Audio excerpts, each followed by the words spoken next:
How to fix Roblox not opening. So I'm gonna show you 3 fixes. So for the first one, we wanna find the Roblox player, right click on it, and then go to properties.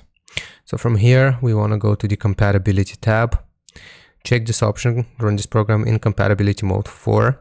And from the drop down menu, you wanna click on Windows 7. The next thing we need to do is select this, disable full screen optimizations, and also check this, run this program as an administrator. So after you have changed these 3 settings, click on apply, click on OK, and try running Roblox, see if it works for you, and leave a like if it works.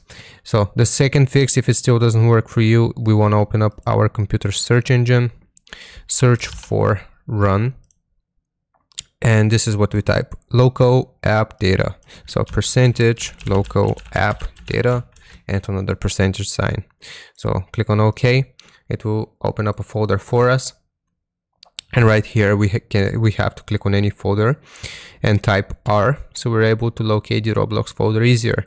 Now we basically just want to right click on this folder and delete it, and then again try running Roblox and see if this fixes your issue for you.